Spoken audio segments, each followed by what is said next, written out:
조철희 박사의 통통통입니다. 여러분들 안녕하십니까? 참 시간 빠른 것 같습니다. 그동안 건강히 잘 지내셨죠? 자, 조철희 박사 통통통 이번 시간은 한번 좀 우리가 살아가면서 전 세계 인구 수도 그렇지만 우리나라 인구 어느 정도 될까요? 거기에 또 여러분들 같이 사람들을 만나면 성이 많지 않습니까? 저 옛날에 그런 얘기 있잖아요. 돌 던지면은 5명이 맞는다. 기미박 이렇게. 그래서 좀 재밌게 한국의 인구 절벽이 지금 다가오고 있어 그 내용하고요. 또 후반에는 성에 관한 종류 지금 한번 기본적으로 살펴보겠습니다. 자, 세상의 변화가 빠른데 우리나라 2021년 데이터라는 걸 보니까 출생률이 26만 명으로 또 줄었다고 합니다.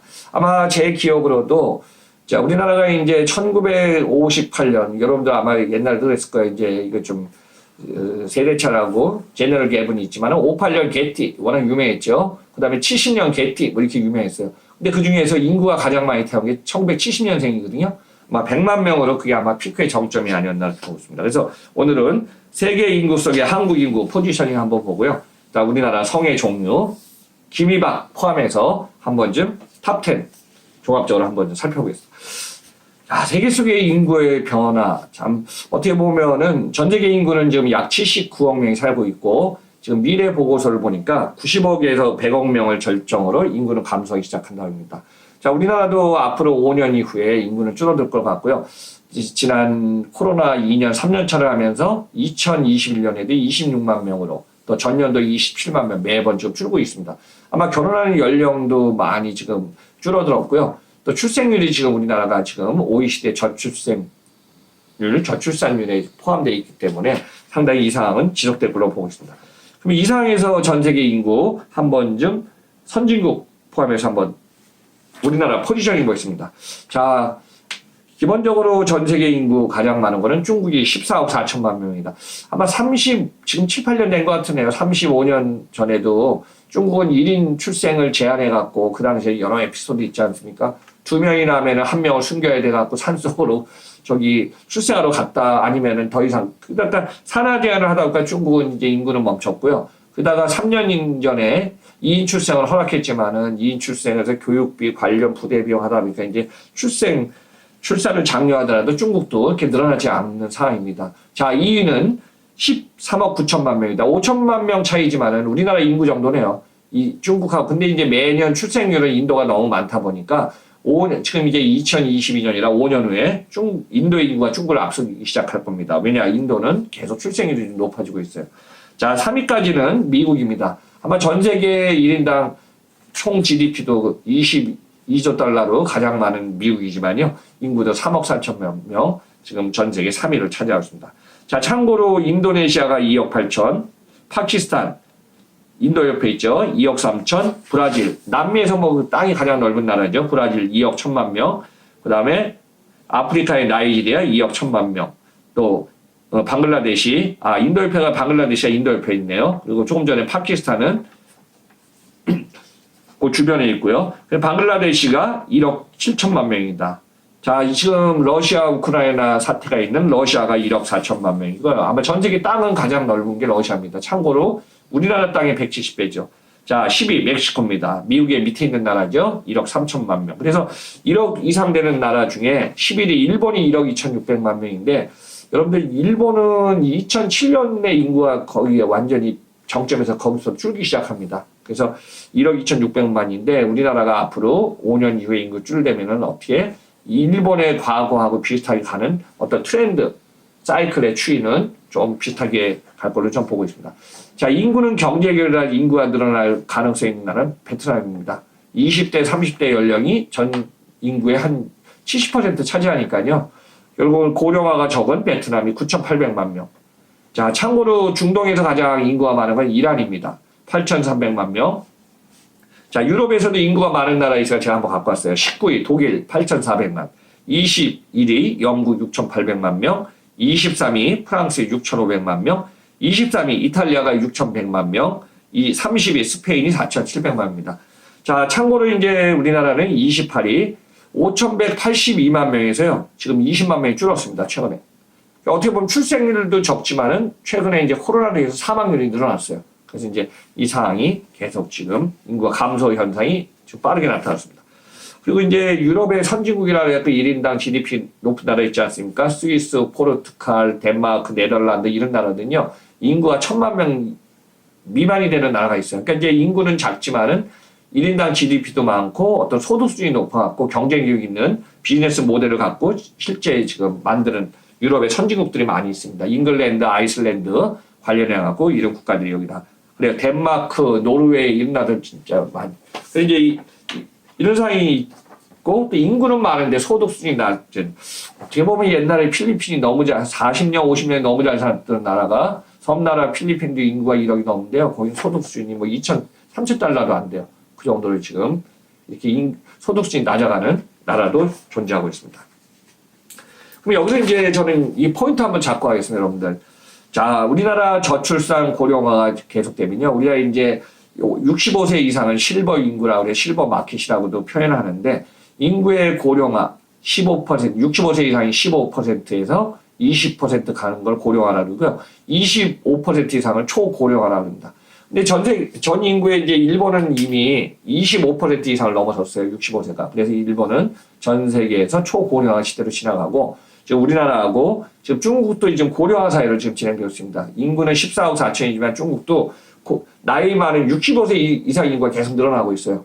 그래서 지금 중국은 어떻게 보면은 고속 성장을 했지만은 인구도 많지만은 어느 정도 중산층이나 이게 좀 가야 되는데 가기도 전에 인구의 이제 고령화 되다 보니까 중국이 아마 올해 제가 참고로 경제 성장률 작년에 8% 넘었죠. 올해 5%가 안 될 것 같거든요.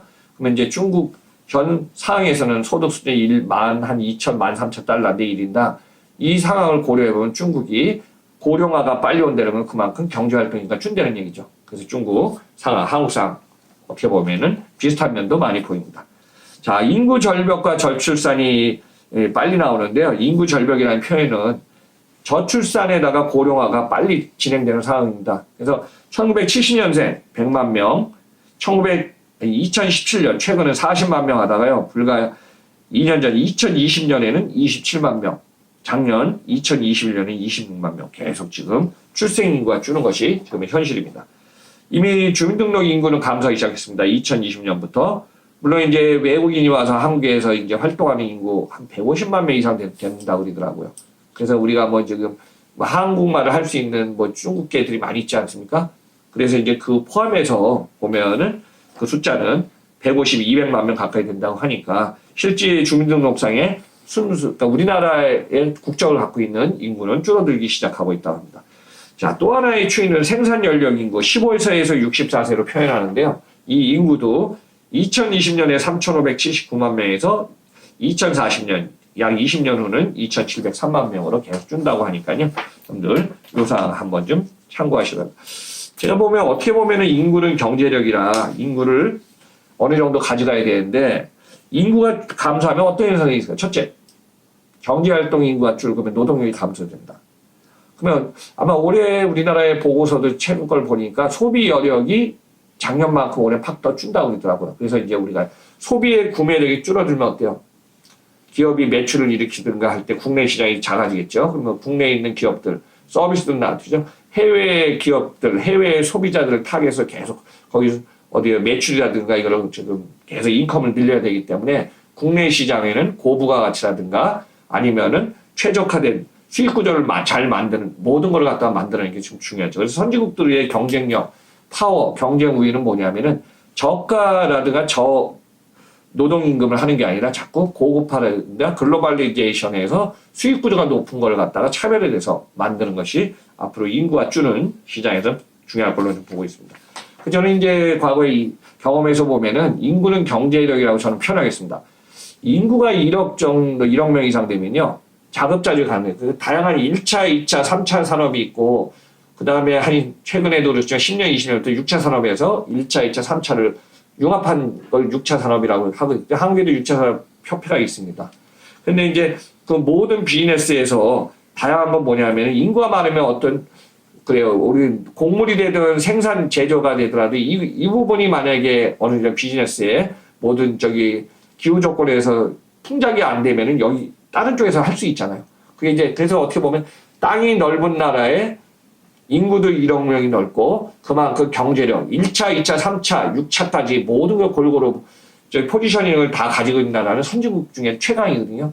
대표적인 나라는 미국 아닙니까? 이 인구 3위, 3억 3천 명, 전 세계 총 GDP 22조 달러 이상이고요. 그 다음에 산업군도 농업도 그렇지만 1, 2, 3차, 6차까지 모두 골고루 하면서 수출 수입하면서 전 세계를 움직이기 때문에 그래서 금융의 파이낸셜 넘버원도 되지만은 그만큼 미국의 파워라는 게 전 세계 포지션에서 큰 걸로 저는 그렇게 지금 글로벌 30에서 보고 있습니다. 그래서 저는 이제 베트남이라는 나라가 20대, 30대 인구 연령은 상당히 지금 60, 70이지만은 경제력을 가지고 있고 3차 산업이라든가 차세대 비즈니스를 많이 만들어내면 베트남의 경제 운이도 좀 있지 않을까. 그렇게 좀 개인적으로 보고 있습니다. 또 여기가 이제 유럽의 선진국 중에 가장 경쟁력 있는 나라 있지 않습니까? 스위스, 아일랜드, 덴마크. 인구는 적지만은 소득 수준이 높아갖고 경쟁력이 있는 나라.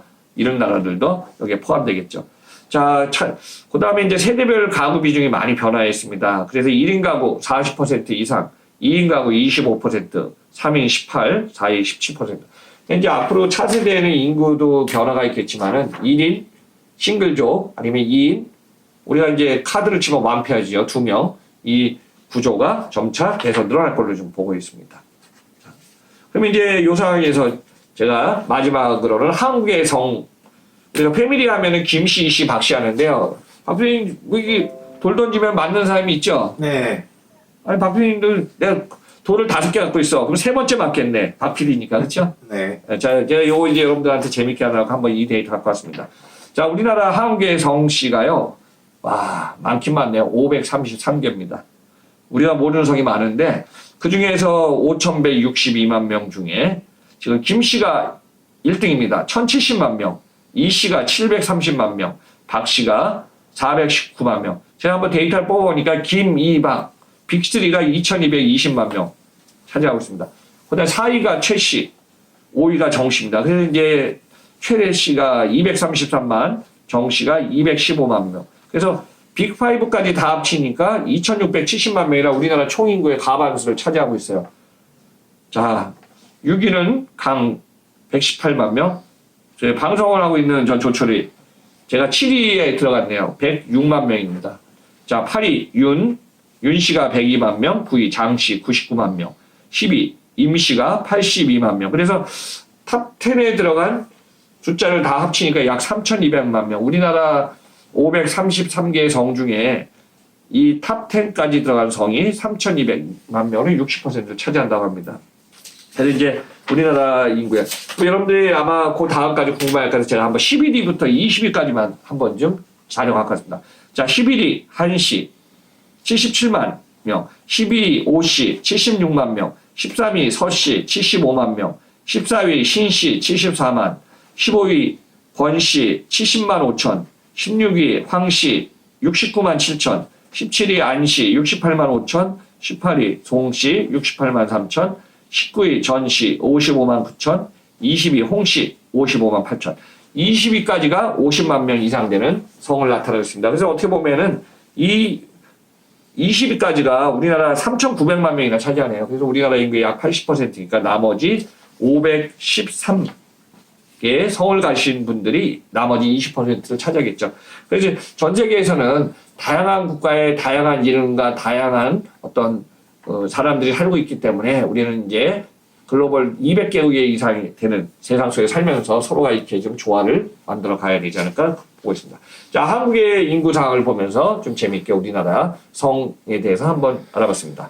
최소한 공을 5개가, 공 3개 갖고 있으면 제가 공을 던지면 제 앞에 있는 박 PD 맞고 공 7개째 던지면 방송하고 있는 미스터 조 박사도 공을 맞게 되겠네요. 여러분들 한번 이제 다양한 사람들과 성이 있으니까요. 지금 코로나 시대에 여러분들 한번 좀 서로 소통하면서 즐겁고 행복하게 좀 살아가시면 어떨까요?